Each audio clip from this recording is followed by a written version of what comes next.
Okay. As you talk sports, they were talking boxing. Proudly joined by Michael Buffer. How are you doing today, Michael? I'm well, thank you. How about you? Not too bad. I'm not going to keep you for too long, but everybody knows you've been the voice of some of the biggest boxing events in history, and then tonight you've been the voice, and tomorrow you'll be the voice for the biggest influencer boxing event in history. How does it compare? Well, you know, especially here in Manchester, which is a great sports city, there's no doubt about it. And the fans were here 4 or 5 hours ago in the rain, lined up outside, and they filled the place to capacity for a weigh-in. And I think it's sold out tomorrow night. It's going to be amazing. It's streamed live on DAZN worldwide. And these guys that you see on the stage, they have millions, tens of millions of followers. So it's going to have a lot of eyeballs on it. A lot of young fans will say, hey, boxing is fun. And we'll get new fans, then we'll just maintain the fans we have with the influencers fighting. Then can I push you a couple of predictions? Who do you think is going to get it between Logan and Dylan? You know, I don't know.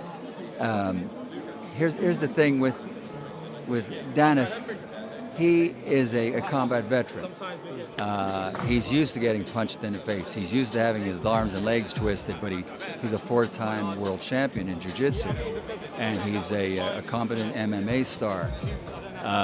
When it comes to Logan, he's a natural athlete. I mean, you know, we all know that WWE, the E stands for entertainment, and man, he is entertaining because he's physically fit. Those guys are so good at what they do at WWE. For him to just walk in and do something that's never been done before, you know, not most of those guys have put in years and years and years before they get to that level. And he just goes flying through the air. He does things that are mind-blowing.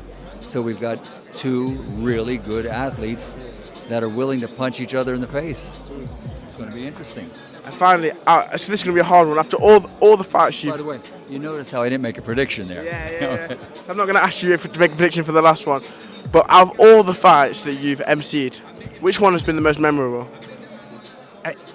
I'd have to go to a computer and look up 41 years of boxing. But there are great moments that stick out in my mind.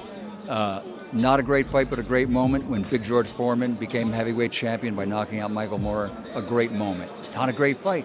Sometimes the excitement takes a different way of getting to you. When AJ fought Vladimir Klitschko in front of 80,000 people at Wembley, just an unbelievable fight and event. One of my all-time favorite fights before your time, man, it goes back to 1989, was when Iran Barkley fought Roberto Duran, and Duran won a split decision in a blizzard in Atlantic City. Just great moments. Thank you very much for your time, Michael. I really appreciate it.